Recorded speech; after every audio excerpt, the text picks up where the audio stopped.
আসসালামু আলাইকুম, তোমাদের সবাইকে অর্থনীতি দ্বিতীয় পত্রের বা অর্থনীতি প্রথম পত্রের দ্বিতীয় অধ্যায়ে আজকে আমরা কথা বলবো চলক, ধ্রুবক এবং চাহিদার সমীকরণ কিংবা ঢাল নিয়ে। আমরা গত ক্লাসে চাহিদা রিলেটেড সকল তথ্য দেখেছি। আমরা ধাপে ধাপে পড়ছি কারণ এইগুলা থেকে সৃজনশীল আসবে, এমসিকিউ আসবে। আমাদের দ্বিতীয় এবং তৃতীয় অধ্যায়টা একটু বেশি গুরুত্বপূর্ণ কারণ এইখান থেকে প্রায় 2-3টা সৃজনশীল আসবে। চাহিদা থেকে আসতে পারে, চাহিদার ভারসাম্য দাম নির্ণয় থেকে আসতে পারে, চাহিদা এবং যোগান থেকে আসতে পারে, চাহিদার অপেক্ষক থেকে আসতে পারে। সো আমরা এই দুইটা অধ্যায় একটু আস্তে আস্তে পড়াবো, বাকিগুলো আমরা খুব দ্রুত শেষ করে ফেলবো কারণ ওই অধ্যায়গুলোতে পড়াশোনা একটু কম, দ্বিতীয় এবং তৃতীয় অধ্যায় বেশি, তাই আমরা ধাপে ধাপে এই অধ্যায়গুলোকে শেষ করে দিচ্ছি। সো একটু কমেন্ট করে জানাও কে কোথা থেকে দেখছো এবং ভাইয়ের কথাবার্তা শোনা যাচ্ছে কিনা। ভাইয়াকে একটু কমেন্ট করে জানিয়ে দাও, একটু কমেন্ট করে জানিয়ে দাও কে কোথা থেকে দেখছো এবং ভাইয়ার ক্লাস শোনা যাচ্ছে কিনা।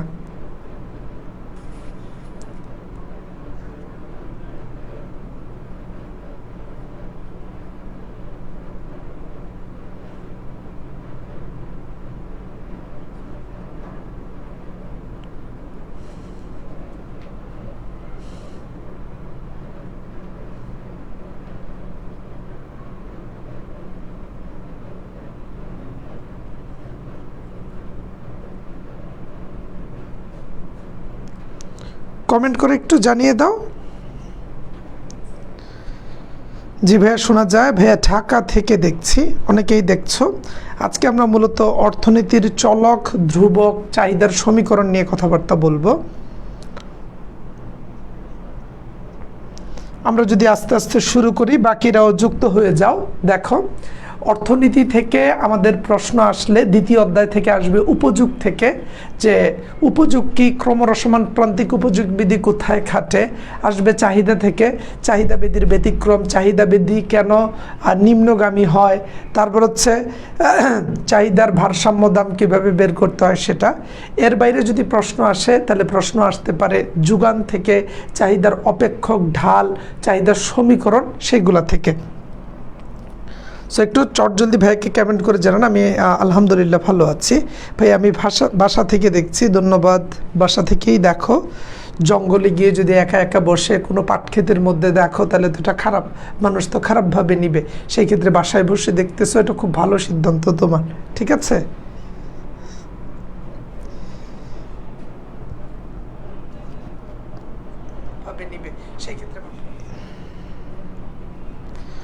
ওকে, চলো আমরা আস্তে আস্তে যদি আমাদের পড়াশোনাটা শুরু করি। দেখো, চলক ও ধ্রুবক এগুলো থেকে সৃজনশীল আসবে না, কিন্তু এমসিকিউ আসবে। চলক কি, গাণিতিক প্রক্রিয়ায় চলক ও ধ্রুবকের ধারণা নিয়ে ব্যাপকভাবে আলোচনা হয়, ব্যাপিত হয়। দেখো, গণিত শাস্ত্রে যেসব রাশির মান পরিবর্তনশীল সেসব রাশিকে চলক বলে। তাহলে দেখো, গণিত শাস্ত্রে যেসব রাশির মান পরিবর্তনশীল তাকে চলক বলে। অর্থাৎ চলক, এই যে দেখো, পরিবর্তনশীল বৈশিষ্ট্যকে চলক বলে। অধ্যাপক এসি চিয়াং এর মতে কোনো কিছু যার মান পরিবর্তিত হতে পারে চলক। তাহলে যেই মান পরিবর্তন হতে পারে, চলক মানে সেটা চেঞ্জেবল। চলক মানে, যেটা চলক মানে কি, চলতেছে, এটা পরিবর্তন হবে, পরিবর্তনশীল।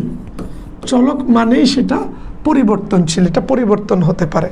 চলক যে মান গ্রহণ করে, যেমন আমরা যদি দেখি, চলক যে কোনো মান গ্রহণ করতে পারে। একে কোনো ধরনের প্রাকৃতিক সংখ্যা বা ইংরেজি বর্ণমালা দ্বারা প্রকাশ করা যায় না।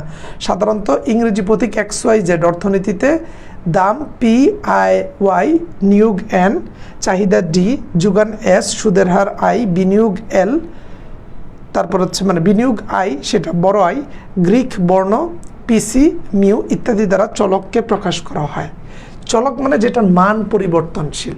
যেমন আমরা অনেক সময় বলি না x, যেমন ধরো 2x, তাহলে x এর মানটা পরিবর্তনশীল। 2y, তাহলে y এর মানটা পরিবর্তনশীল। তুমি যখন বলবা এরকম ভাবে যে 2x, তাহলে দেখো 2x, এখানে x এর মান 1 হইতে পারে, 2 হইতে পারে, 3 হইতে পারে, 4 হইতে পারে। তাহলে যেই মানটা পরিবর্তনশীল সেটাকে চলক বলা হয়, ঠিক আছে। যেই মানটা পরিবর্তনশীল। ধ্রুবক কোনটা, যে মানটা কোনো কিছু যার মান পরিবর্তিত হয় না তাকে ধ্রুবক বলে। ধ্রুবক যেহেতু স্থির, তাই স্থির সংখ্যা যেমন 1 2 3 4 বর্ণমালা ABC, গ্রিক বর্ণমালা প্রকাশ করা হয়। ধ্রুবক কোনো চলকের সাথে গুণ আকারে থাকলে তাকে সংশ্লিষ্ট চলকের সহগ বলা হয়। যেমন 2x, এখানে x চলক, 2 হলো সহগ। তাহলে ঠান্ডা মাথায় দেখো 2x, এগুলো আমরা 9 10 ম্যাথে করেছি। এখানে x এর মানটা পরিবর্তনশীল, তাই এটা হচ্ছে চলক, আর এই 2টা হচ্ছে x এর সহগ। খেয়াল করে দেখো, কোনো একটা সংখ্যায় আমরা লিখলাম 2x, xটা পরিবর্তনশীল বলে এটা হচ্ছে চলক, আর 2টা হচ্ছে x এর সহগ, এটা গুণ অবস্থায় আছে। আর ধ্রুবক কি, যে মানটা পরিবর্তন হয় না। এই যে দেখো, ধ্রুবকের প্রকারভেদ। সুনির্দিষ্ট ধ্রুবক, যে ধ্রুবকের মান স্থির ও নির্দিষ্ট থাকে তাকে সুনির্দিষ্ট ধ্রুবক বলে।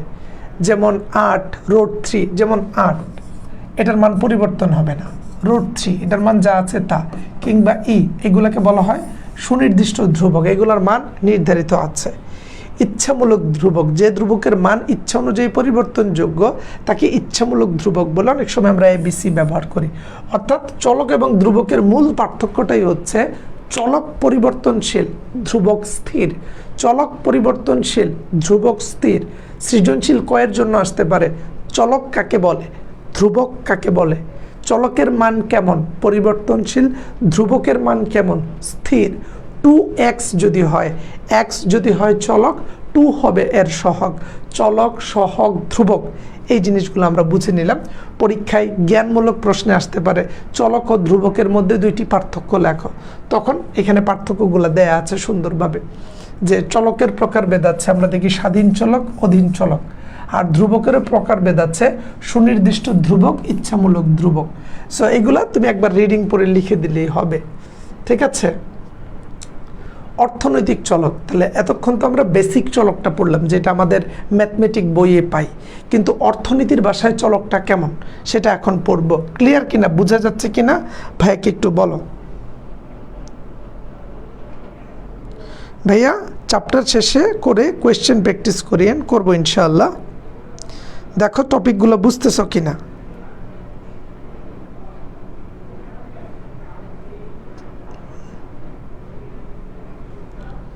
সো ভাইকে একটু জানো ক্লিয়ার কিনা। ক্লিয়ার হলে আমি পরবর্তী টপিকটাতে যাব। আমরা আস্তে আস্তে ধীরে ধীরে পড়াবো। আমরা আপাতত চলক এবং ধ্রুবক পড়েছি। চলক হচ্ছে কোনো একটা রাশির মান যেটা পরিবর্তনশীল, ধ্রুবক হচ্ছে যেটা পরিবর্তনশীল নয়, আর চলকের সাথে যা থাকে গুণ অবস্থায় তাকে সহগ বলা হয়। তারপরে চলো আমরা যদি আগাই, অর্থনৈতিক চলক কাকে বলে। অর্থনীতির কোনো তথ্যের মান যদি পরিবর্তনশীল হয়, বিভিন্ন সময়ে ভিন্ন ভিন্ন মান প্রকাশ করে, এরূপ তথ্যসমূহকে অর্থনৈতিক চলক বলে।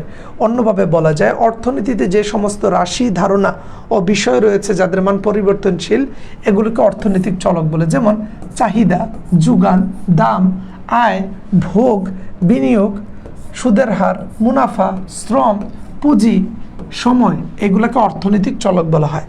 তাহলে পরীক্ষায় যদি বলে যে নিচের কোনটি অর্থনৈতিক চলকের উদাহরণ, তখন এগুলো মাথায় রাখতে হবে। চাহিদা, চাহিদার মান যে কোনো কিছু হতে পারে, যোগানের মান যে কোনো কিছু হতে পারে, দাম যে কোনো কিছু হতে পারে, আয়, ভোগ, বিনিয়োগ, সুদের হার, মুনাফা, শ্রম, পুঁজি, সময়, এগুলা যে কোনো কিছু হতে পারে।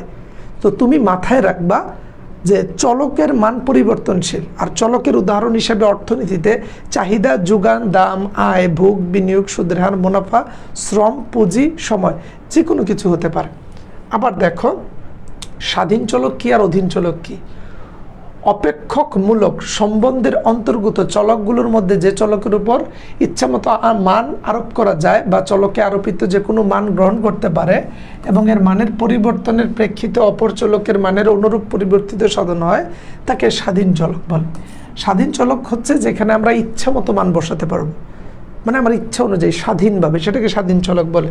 আর অধীন চলক হচ্ছে অপেক্ষকমূলক সম্বন্ধের অন্তর্গত চলকগুলোর মধ্যে যে চলকের মান অন্য চলকের উপর নির্ভরশীল। তারা দেখো স্বাধীন চলক আর অধীন চলকের পার্থক্য খুবই ইজি।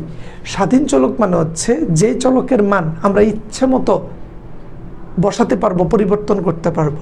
আর অধীন চলক হচ্ছে যে চলকের মান পরিবর্তনের জন্য অন্য চলকের উপর নির্ভর থাকতে হয়, মানে অন্যের উপর নির্ভর থাকতে হয়, তাকে অন্যের অধীনে থাকতে হয়, তাই এটাকে অধীন চলক বলে, এটাকে স্বাধীন চলক বলে। যেমন তুমি যদি খেয়াল করো, আমরা যদি দেখি কিউ সমান সমান FP, আর এটার মান দাঁড়ায় 10 মাইনাস 5p। চাহিদা সমীকরণে দেখা যায় p এর বিভিন্ন মানের উপর q এর মান নির্ভরশীল। তো এইখানে তোমার হচ্ছে q এর মান নির্ভরশীল, তাই p স্বাধীন চলক এবং অধীন চলক। তাহলে দেখো, তাই p স্বাধীন চলক এবং অধীন চলক হবে। তাহলে দেখো এখানে খেয়াল করে দেখো, এখানে বলা হচ্ছে q সমান সমান ধরো 20 মাইনাস 5p। তাহলে এটা হচ্ছে স্বাধীন চলক। পির মান আমি যে কোনো কিছু বসাতে পারবো আমার ইচ্ছা অনুযায়ী। এই স্বাধীন চলকের ফলে এই যে এই কিউর মানটা কি হবে, এটা পির উপর নির্ভরশীল। দেখো এখানে আমি যদি সুন্দর করে বোঝাই তোমাকে, ধরো তুমি এখানে দিলা কিউ সমান সমান 10 মাইনাস 5p। এখন পিটা হচ্ছে স্বাধীন চলক, পিটা হচ্ছে স্বাধীন চলক। আমরা এখানে ইচ্ছে মতো মান বসাতে পারবো। যেমন আমরা দিলাম 5 ইন্টু 2, তাহলে আমরা পির মান যদি ধরি 2, তাহলে আমাদের হচ্ছে 10। তাহলে দেখো Q equal to 20 minus 10, Q equal to 10। তাহলে দেখো এই কিউ এর মানের জন্য পি এর মানের উপর নির্ভরশীল থাকতে হয়, তাই কিউটাকে বলা হয় অধীন চলক। যে এটার মানের জন্য আমার অন্য একটা মানের উপর নির্ভর থাকতে হয়। আর পি এর মান যদি আমি ইচ্ছা মতো নিব, তাই এটাকে বলা হয় স্বাধীন চলক। তাহলে স্বাধীন চলক আর অধীন চলকটা বুঝে গেলে, তাহলে দেখো স্বাধীন চলক এবং অধীন চলকের মধ্যে পার্থক্যটা রিডিং করে ফেলবো, ওই একই জিনিস, আর সুন্দর করে পার্ট বাই পার্ট দেওয়া আছে। এখন আমরা চলে যাব ঢালে। ঢাল বলতে কি বোঝানো হয়? সো ঢালে যাওয়ার আগে স্বাধীন চলক, অধীন চলক, চলক ধ্রুবক, অর্থনীতিতে চলক ধ্রুবক, সহগ, স্বাধীন চলক, অধীন চলক বুঝেছো কিনা আমাকে একটু কমেন্ট করে জানাও। আমি ধাপে ধাপে আগাবো, তোমাকে একটু একটু করে বুঝিয়ে বুঝিয়ে আগাবো, কারণ বই খুললে তুমি এই পড়াগুলোই পাবে ঘুরে ফিরে। তো বইয়ের পড়াগুলোকে আমি সুন্দর করে সাজিয়ে দিচ্ছি যাতে করে তোমার এইচএসসিতে A+ আসে। ভাইকে একটু কমেন্ট করে জানাও, একটু কমেন্ট করে জানাও।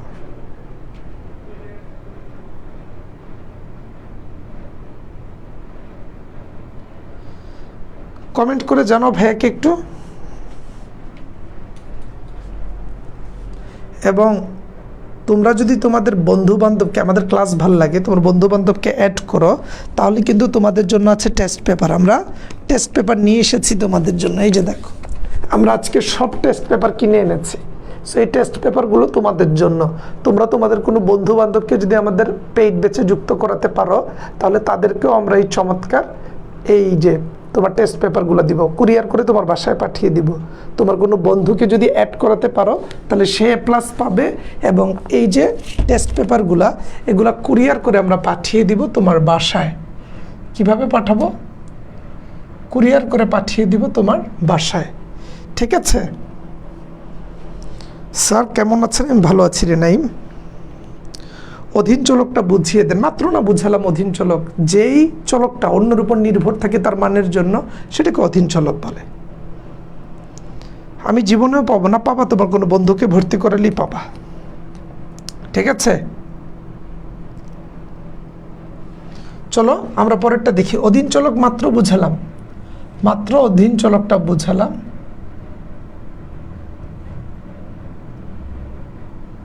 মাত্র বুঝলাম যে কিউ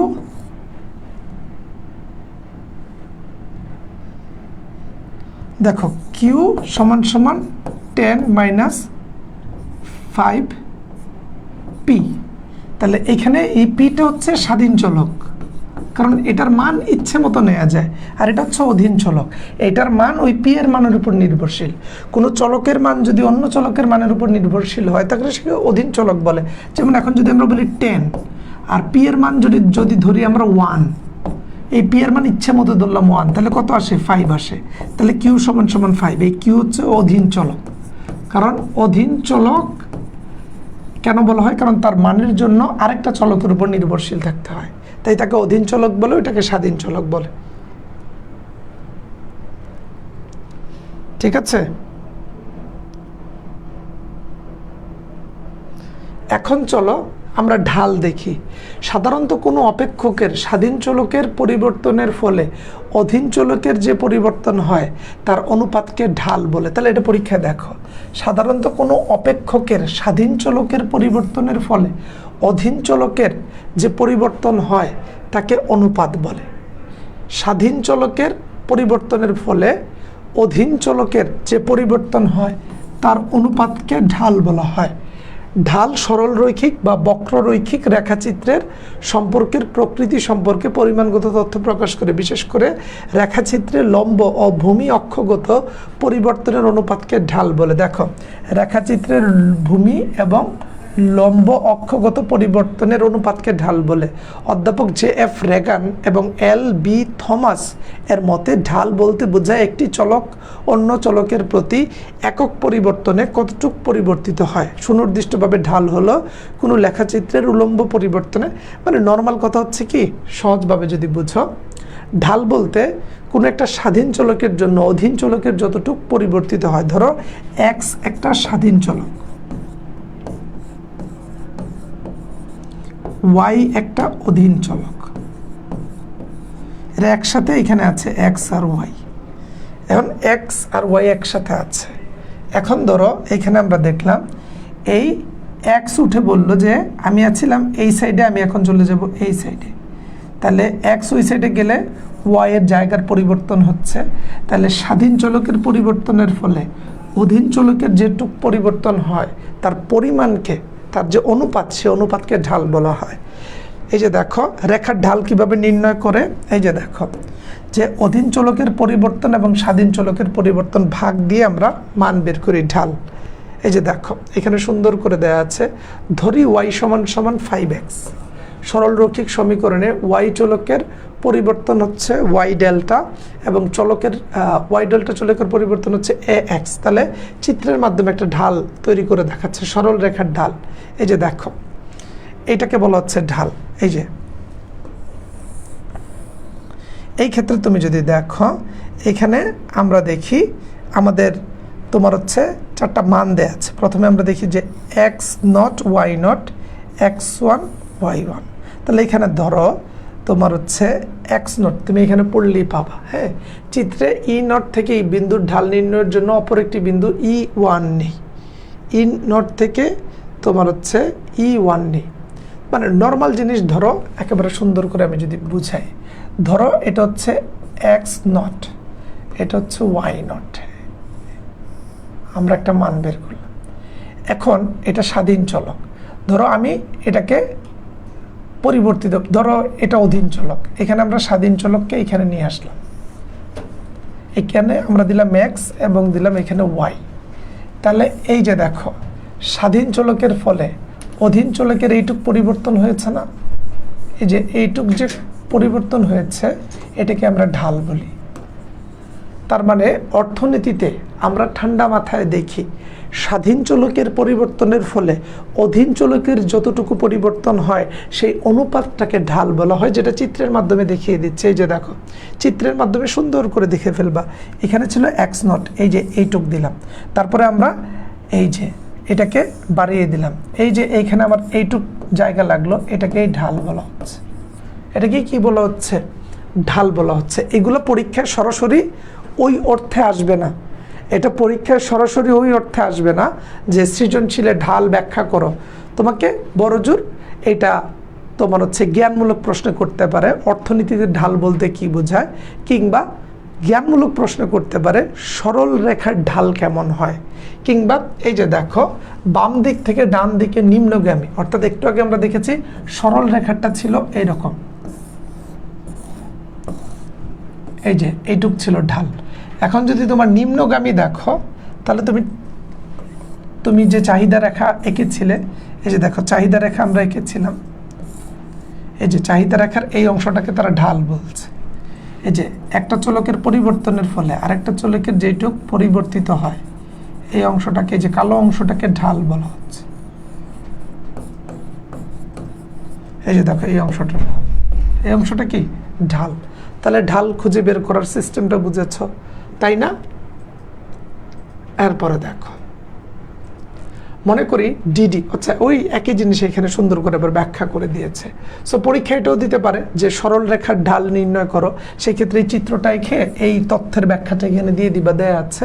সেম তোমাকে বলতে পারে যে চাহিদা রেখা যেভাবে অঙ্কন করি বাম দিক থেকে ডান দিকে নিম্নগামী, এই যে বাম দিক থেকে ডান দিকে নিম্নগামী, এই চাহিদা রেখা অঙ্কনের মাধ্যমে ঢাল নির্ণয় করে দেখাও। এই যে ঢালটাকে তুমি একে দেখায় এই ব্যাখ্যাটা সুন্দর করে দিয়ে দিলেই হবে যে এখানে মান কতটুকু আছে, কোন জায়গায় আছে। ঠিক আছে, তারপরে যদি দেখো, এই যে দেখো সরল রেখার বিভিন্ন বিন্দুতে ডালের পরিমাণ থাকে। সরল রেখার বিভিন্ন বিন্দুতে ধরো এই যে বিভিন্ন বিন্দুতে বিভিন্ন প্রকার ঢাল আমরা খুঁজে বের করতে পারি। ঠিক আছে, সো এখানে প্রমাণ করে দেখিয়েছে। পরীক্ষায় এগুলা এত ডিপলি দিবে না। পরীক্ষায় যে জায়গা থেকে প্রশ্ন আসবে সেটা হচ্ছে চাহিদার সমীকরণ গঠন, এটা থেকে ভাইয়া প্রশ্ন আসবে। দেখো পরীক্ষায় কোন জায়গা থেকে প্রশ্ন আসবে, একটা বইয়ের তো সব পড়া লাগে না। সো ওই ঢাল, অপেক্ষক, স্থিতিস্থাপকতা এগুলো থেকে সৃজনশীল কম আসে, এগুলো থেকে জ্ঞানমূলক অনুধাবনে আসে, এমসিকিউতে আসে। কিন্তু সৃজনশীলে আসবে এই জিনিসটা, তোমাকে বলবে যে কোনো ধরো পরীক্ষা এইভাবে থাকবে, কোনো দ্রব্যের প্রাথমিক দাম 10 টাকা, তখন চাহিদার পরিমাণ ছিল 100 টাকা, দাম হ্রাস পেয়ে হয়েছে 9 টাকা, চাহিদা বেড়ে হয়েছে 120 টাকা। এরূপ ক্ষেত্রে দ্রব্যটির চাহিদার পরিমাণ কেমন হবে? তাহলে দেখো এখানে চাহিদার সমীকরণ আগে তোমাকে জানতে হবে যে চাহিদার সমীকরণটা কি। চাহিদার সমীকরণ তোমাকে খুঁজে বের করতে হবে। তাহলে দেখো চাহিদার সমীকরণ তুমি কিভাবে খুঁজে বের করবা? চাহিদার সমীকরণ হচ্ছে কিউডি। কিউডি মানে চাহিদার পরিমাণ মাইনাস Q1, তারপর এটাকে ভাগ করতে হবে, এই যে ভাগ করতে হবে Q1 মাইনাস তোমার হচ্ছে Q2। চলো এটাকে আমি ঠান্ডাভাবে ছোট করে বোঝাই, ঠান্ডাভাবে।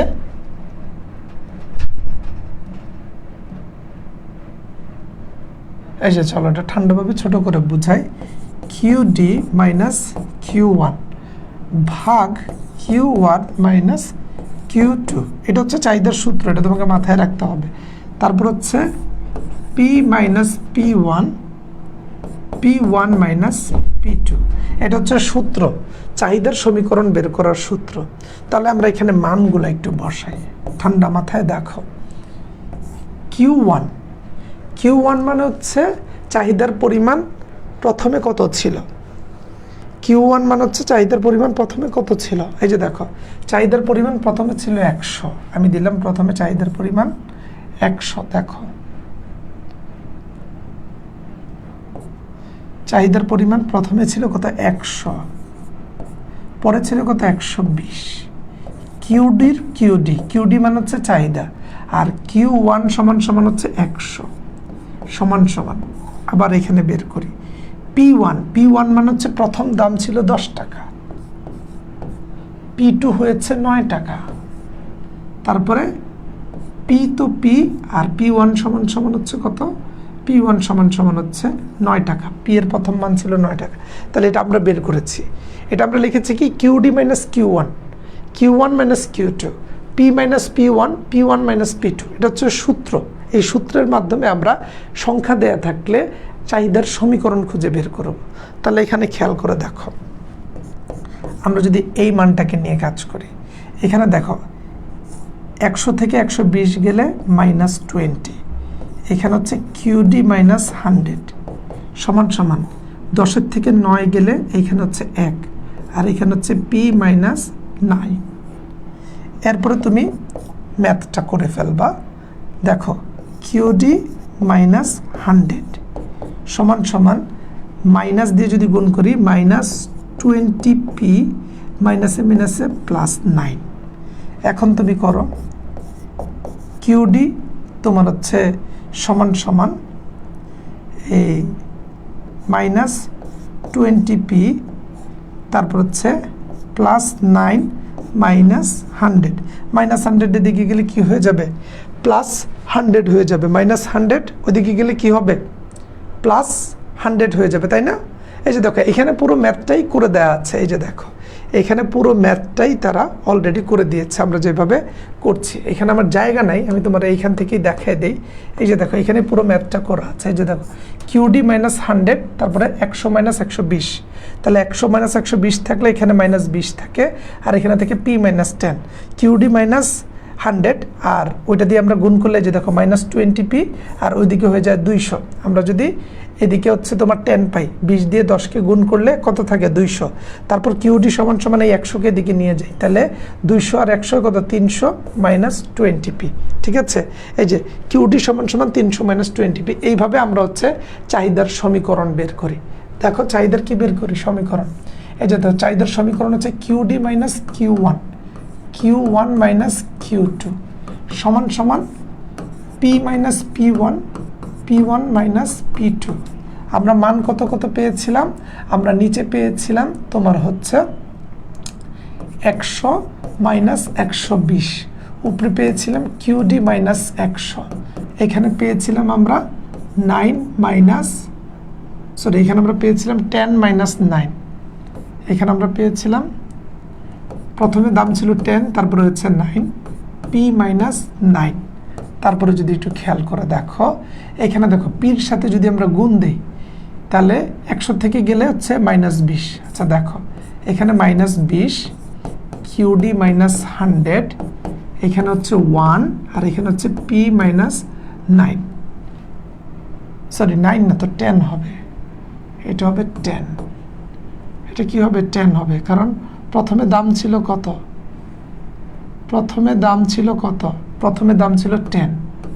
হ্যাঁ, তাহলে এখন যদি আমরা গুণ দিই তাহলে দেখো কিউডি মাইনাস 100, এই যে 1 দিয়ে এটাকে গুণ দিলাম আর এই গুণ, আর এদিকে যদি গুণ দেই তাহলে আমরা পাচ্ছি -20p মাইনাস 200। তারপর আমরা কি করব? কিউডি মাইনাস 100কে ওই দিকে নিয়ে যাব, তাহলে -100কে ওই দিকে নিয়ে গেলে তোমার হচ্ছে এই যে দেখো এখানে -100 আছে, আর এইখানে দেখো মাইনাসে মাইনাসে প্লাস হবে, এখানে মাইনাস ছিল না, এই মাইনাস আর এই মাইনাস হবে প্লাস। তাহলে এখানে আমরা দেখব তোমার 200 আর 100 হয়ে যায় 300 মাইনাস 20p। এই যে দেখো কিউডি সমান সমান 300 মাইনাস 20p। এই যে দেখো এখানে আমরা পেয়েছি কিউডি সমান সমান 300 মাইনাস 20p। এটা একটা চাহিদার সমীকরণ। তাহলে পরীক্ষায় তোমাকে এরকম একটা উদ্দীপক দিয়ে দিতে পারে, এইটার মতো দিয়ে বলতে পারে এইখান থেকে তুমি একটা চাহিদার সমীকরণ বের করো। তখন তোমাকে এই সূত্রটা মাথায় রাখতে হবে, Q D minus Q one minus কিউ2 সমান সমান পি মাইনাস পি1 আর পি1 মাইনাস পি2। এইটাকে একটু মাথায় রাখতে হবে। এই সূত্রটা, চাহিদা সমীকরণের এই সূত্রটা মাথায় রেখে মান দেয়া থাকলে এই মান অনুযায়ী তুমি হচ্ছে চাহিদার সমীকরণ বের করবা। পরীক্ষায় এটা আসার সম্ভাবনা খুব বেশি। চাহিদার সমীকরণ বের করে বলতে পারে এখান থেকে একটা চাহিদার সূচি তৈরি করো। এই যে চাহিদার সমীকরণ 300 মাইনাস 20p, এই যে দেখো এখন তুমি পাইলা কিউডি সমান সমান 300 মাইনাস 20p।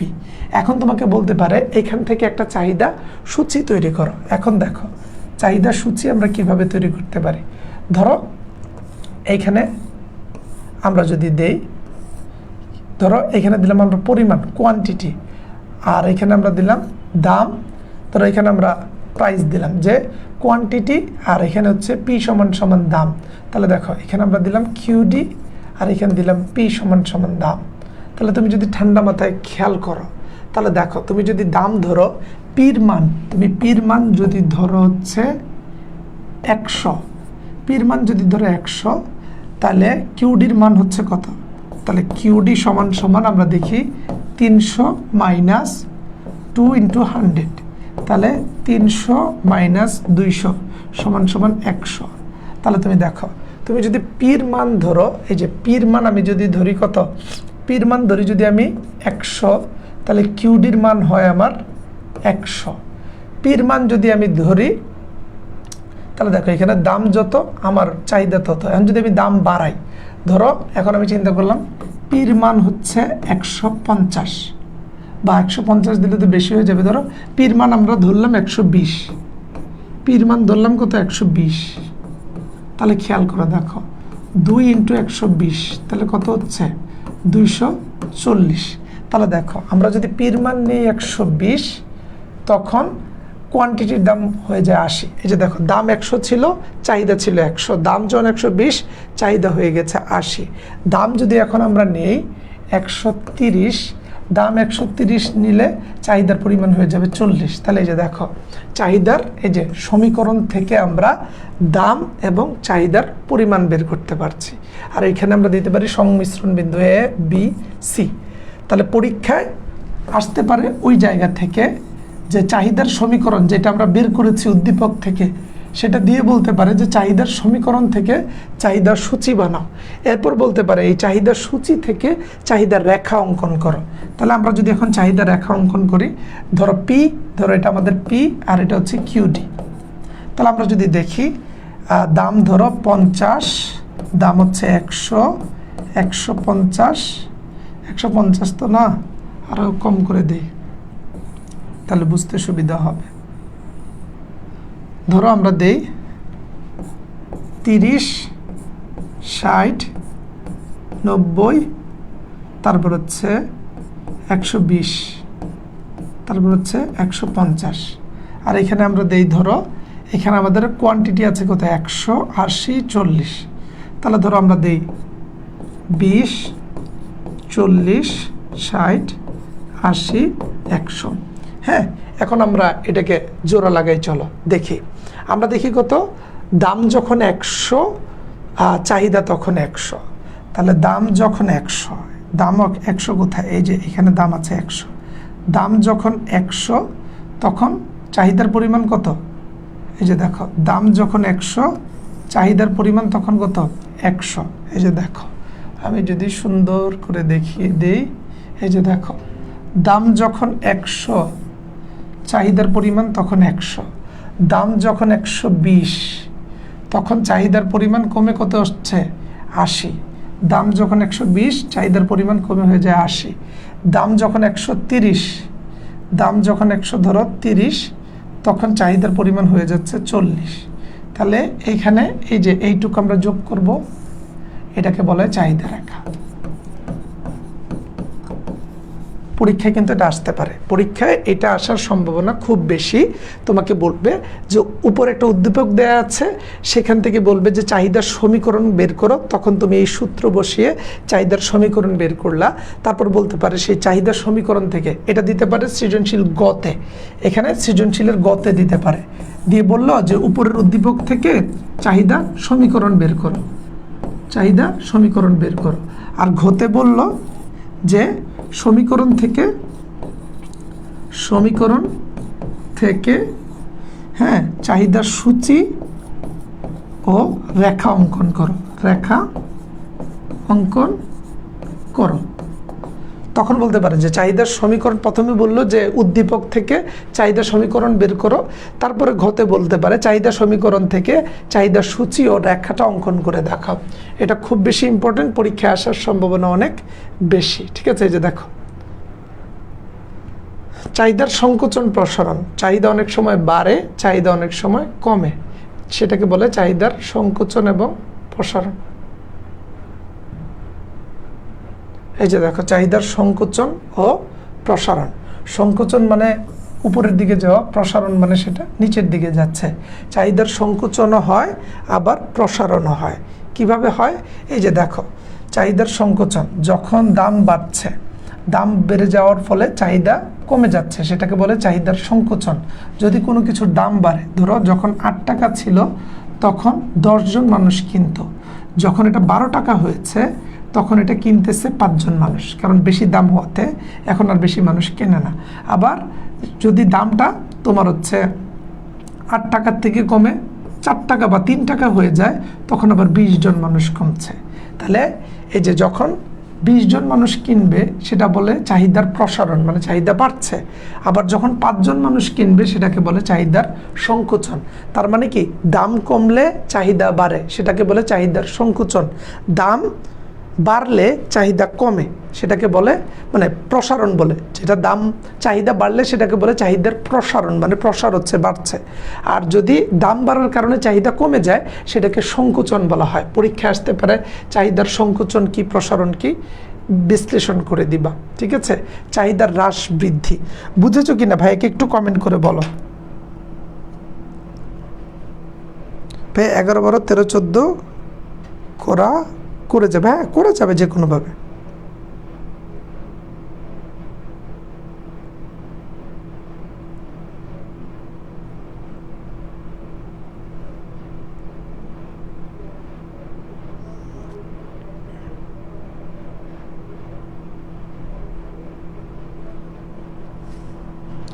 বুঝেছো কিনা বলো। এখানে সব কিন্তু পড়তে হবে না, আমি যেটা বলতেছি এটা পড়ো, কারণ আইসিটি দ্বিতীয় অধ্যায় অনেক বড়। চাহিদার হ্রাস বৃদ্ধি, চাহিদা রেখার স্থানান্তর, হ্যাঁ, চাহিদা হ্রাস বৃদ্ধি ঘটে, চাহিদা রেখার স্থানান্তর হয়। সেগুলো কি কারণে হয়? মানুষের আয় কমে গেলে, রুচি বদলে গেলে, সময় পরিবর্তনের ফলে চাহিদার হ্রাস বৃদ্ধি ঘটে। সো এইগুলো থেকে পরীক্ষায় প্রশ্ন আসে না, জাস্ট জেনে রাখবা। ধরো প্রথমে চাহিদা রেখা আসতো এই জায়গায়, কারণ মানুষের ইনকাম কম ছিল।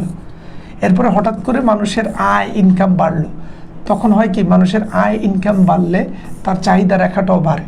সো এটা হচ্ছে জিনিস যে ধরো এই অংশে যখন উৎপাদন হচ্ছিল মানুষের ইনকাম কম ছিল, সে বেশি ইনকাম করতে পারত।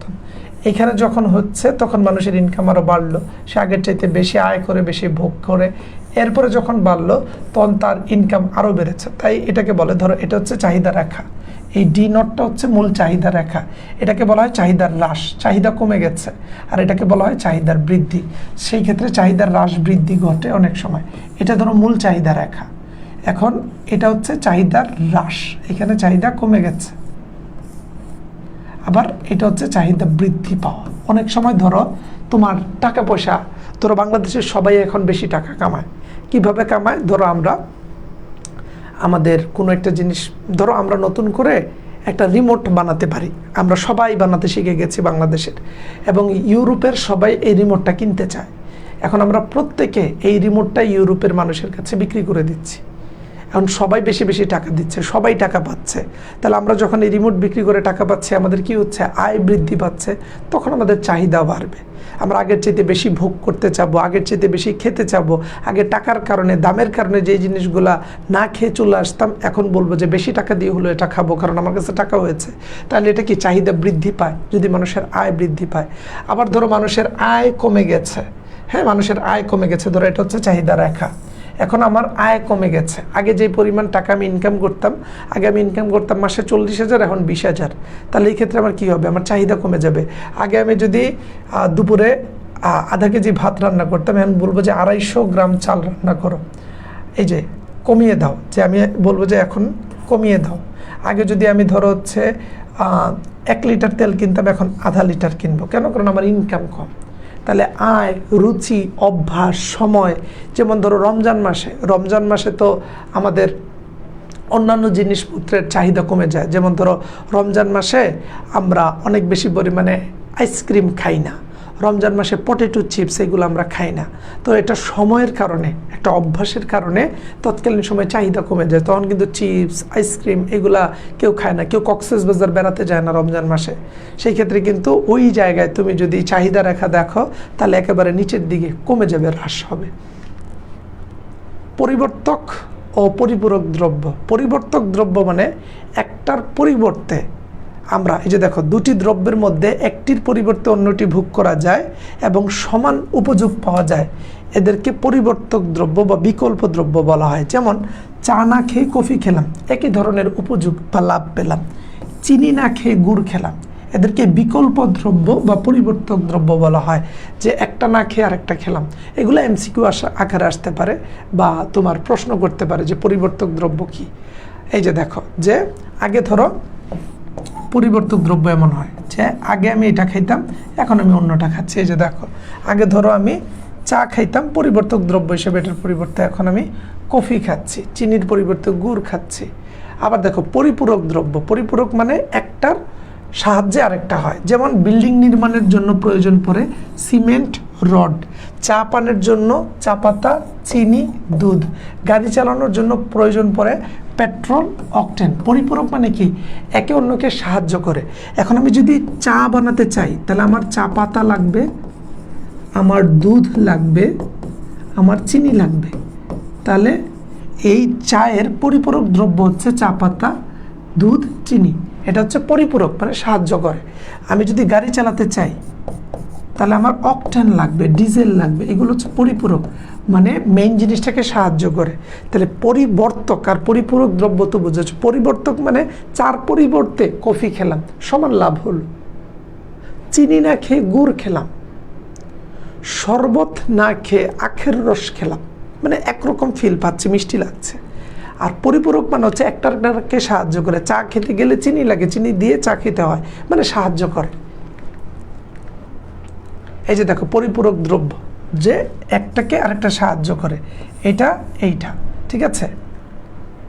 চাহিদার স্থিতিস্থাপকতা, এটা পরীক্ষায় আসে।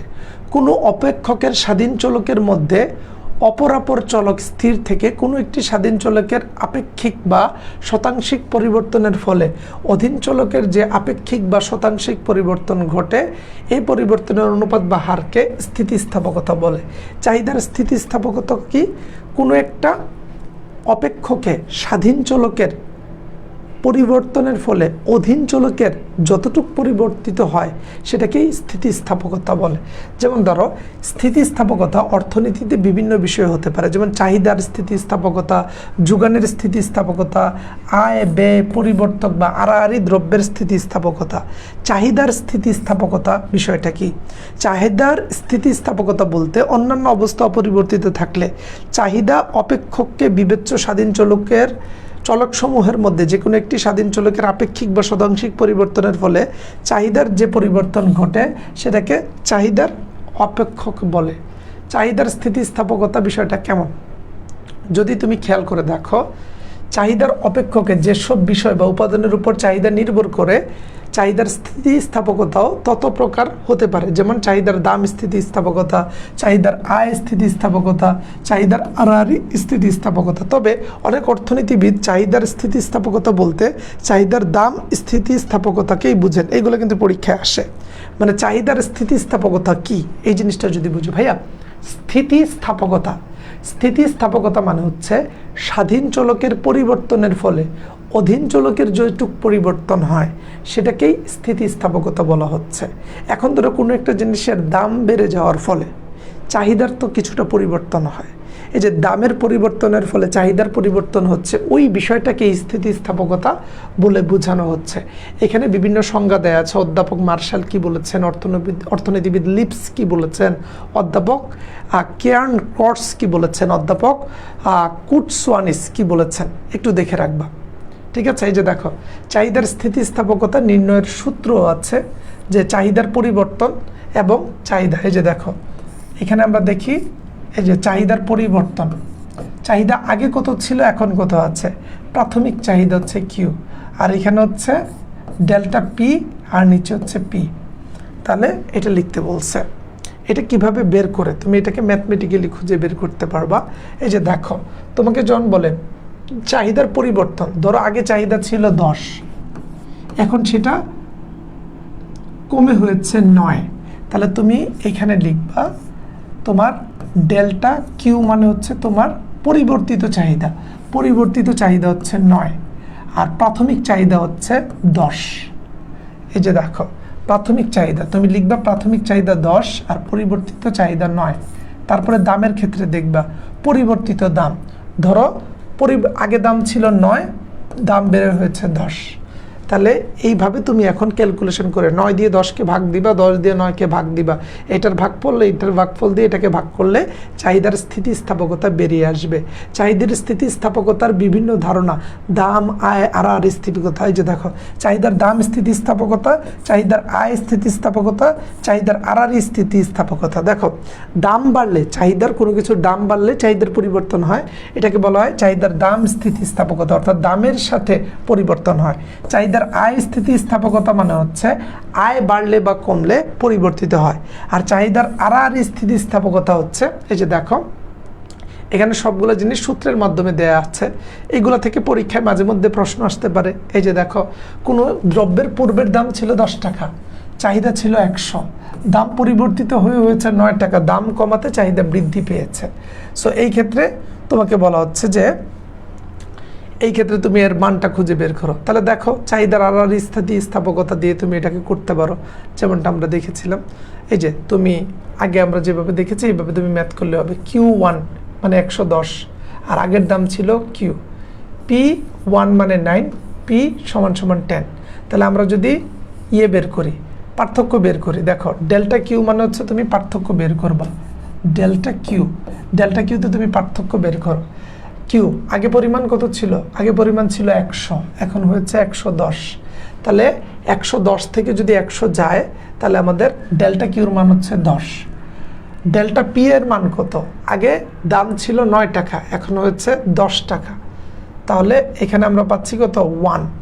ডেল্টা পি এর মান পাচ্ছি কত আমরা? 1।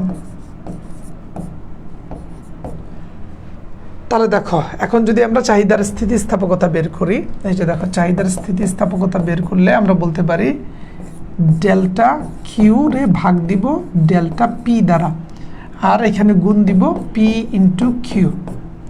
তাহলে দেখো ডেল্টা কিউ হচ্ছে 10 আর নিচে হচ্ছে 1, আর এদেরকে গুণ দিব পি ইন্টু কিউ। পি সমান সমান ছিল হচ্ছে আমার শুরুতে 9 টাকা, আর কিউ ছিল হচ্ছে আমার 100 টাকা। পি কোনো দ্রব্যের পূর্বের দাম একক প্রতি 10 টাকা। আচ্ছা, তাহলে পি ছিল 10 টাকা আর আমার চাহিদা ছিল 100 টাকা। তাহলে আমরা কত পাচ্ছি? আমরা পাচ্ছি 1000 টাকা। কত পাচ্ছি? 1000 টাকা। আর এখানে আমরা কত পাচ্ছি? এই যে দেখো এখানে আমরা পাচ্ছি 10 মাইনাস 1। তাহলে 1000 টাকা পাচ্ছি। 10 দিয়ে যদি আমরা 100কে ভাগ দিই, হ্যাঁ 10 দিয়ে আমরা 100কে ভাগ করলে 10 কাটাকাটি করলে আমাদের -1 আসে। এখানে উল্লেখযোগ্য চাহিদা বা দাম স্থিতিস্থাপকতার ক্ষেত্রে বিয়োগ বা ঋণাত্মক চিহ্নকে উপেক্ষা করা হয়, সেই ক্ষেত্রে উত্তর হবে 1, কারণ চাহিদার স্থিতিস্থাপকতার ক্ষেত্রে দাম বা মানটাকে গুরুত্ব দেওয়া হয় না।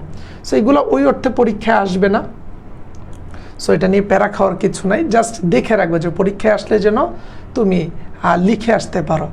আয় স্থিতিস্থাপকতা, আয়ের পরিবর্তে যৌতুক পরিবর্তন হয়, এবং সর্বশেষ তুমি পাবা এই যে আরআরই স্থিতিস্থাপকতা। আরআরই স্থিতিস্থাপকতা কখন হয় দেখো, আমরা যদি দেখি আরআরই স্থিতিস্থাপকতা কখন হয়, দুটি দ্রব্য একে অপরের পরিবর্তক বা পরিপূরক হতে পারে এরূপ সম্পর্কিত দ্রব্যের ক্ষেত্রে চাহিদার আরআরই স্থিতিস্থাপকতা বলে।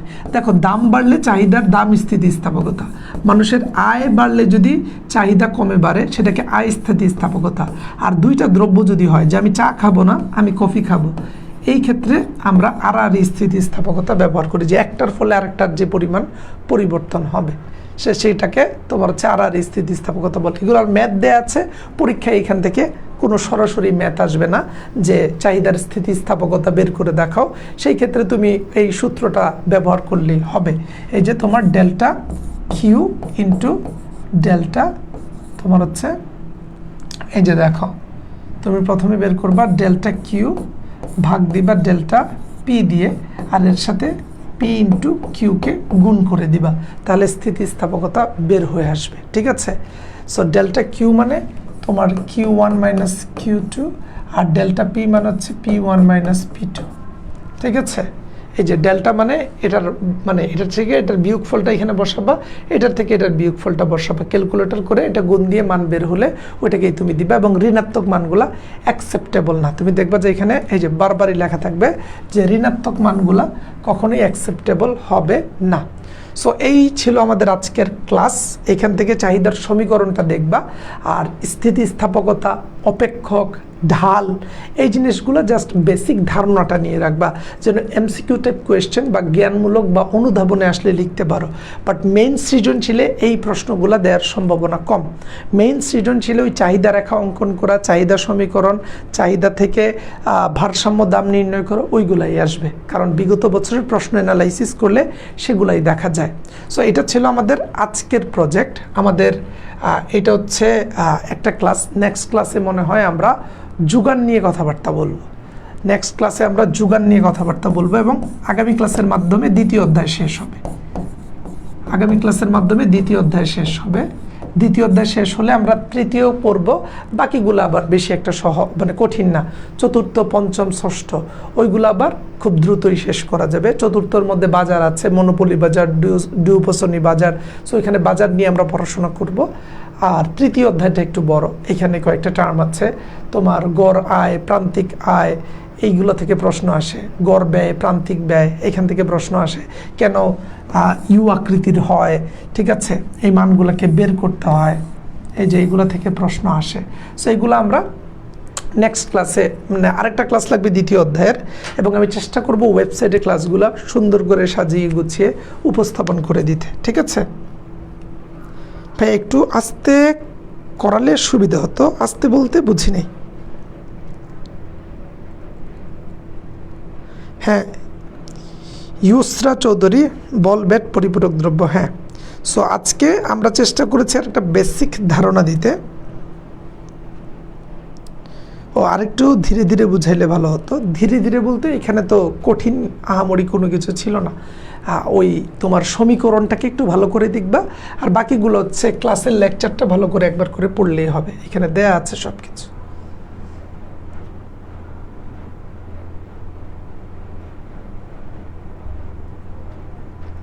এটা রিডিং পড়লেই হয়, যেগুলোর থেকে প্রশ্ন আসার ওইগুলো আমি বুঝিয়ে দিয়েছি।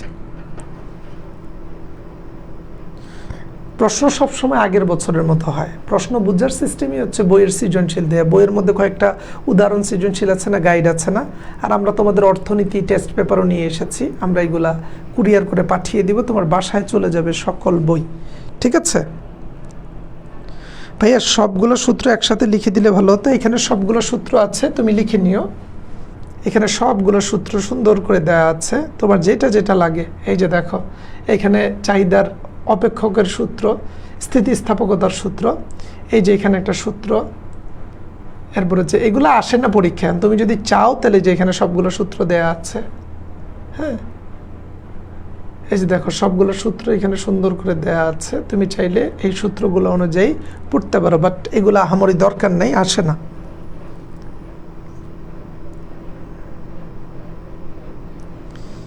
পাবা, ইকোনমিক্সে এ প্লাস না পাওয়ার মতো কিছু নাই। আমি সব কিছু গুছিয়ে দিব, আমি সব কিছু সাজিয়ে দিব। আমি যেভাবে সাজিয়ে গুছিয়ে দিব ওইভাবে পড়লে ইকোনমিক্সেও এ প্লাস পাবা ইনশাল্লাহ। ঠিক আছে, কোয়েশ্চেন প্র্যাকটিস করাবো, আগে অধ্যায়টা শেষ করি, তারপরে আমরা সৃজনশীল 5, 6টা 10টা করায় দেখাবো না। ওকে শাপলা, হোয়াটসঅ্যাপে মেসেজ দিও ভাইয়াকে।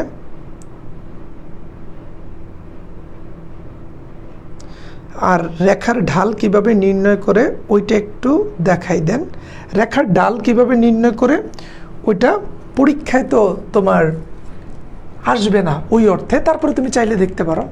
মানে রেখার ঢাল কিভাবে নির্ণয় করে সেটা তোমার এমসিকিউতে মাঝে মধ্যে আসতে পারে। এই যে রেখার ঢাল, রেখার ঢাল এই যে তোমার ম্যাথমেটিক্যালি করলে এই ক্ষেত্রে ঢাল কিভাবে খুঁজে বের করবা, এই যে এই প্রসেসে তোমাকে করতে হবে। যে এখানে রেখার ঢাল তুমি ম্যাথমেটিক্যালি বা মেইনলি তুমি হচ্ছে রেখার ঢাল, এই যে দেখো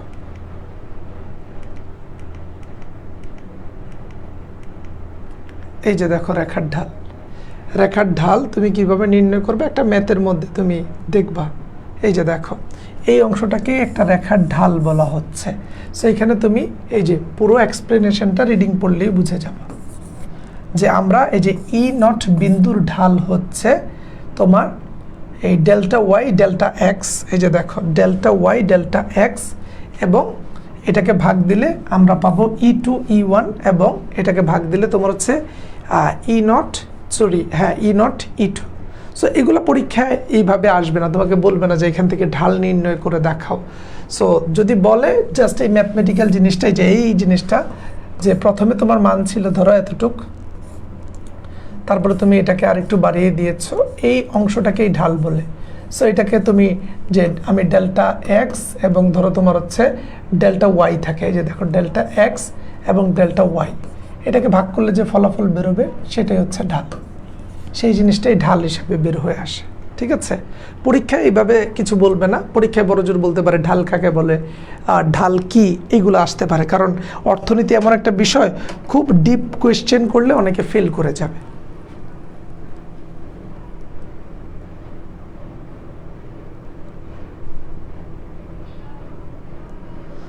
স্যার আইসিটি টেস্ট পেপার কিভাবে পাবো? তুমি লাইব্রেরি থেকে গিয়ে টাকা দিয়ে বললেই তোমাকে দিয়ে দিবে, যে কোনো লাইব্রেরিতে খুঁজলেই পাবে। ঠিক আছে, সো আজকের মতো বিদায় নিচ্ছি, পরবর্তী ভিডিওতে আবার দেখা হবে। টেস্ট পেপার নিতে চাইলে তোমার যে কোনো একজন বন্ধুকে আমাদের এখানে অ্যাড করে দাও, ওকে ভর্তি করলে আমরা কুরিয়ার করে তোমাকে একটা বই পাঠিয়ে দিব। আজকের মতো বিদায় নিচ্ছি, দেখা হবে সবার সাথে আগামী ক্লাসে। আগামীকালকে আবার ক্লাস আছে। আসসালামু আলাইকুম প্রত্যেককে।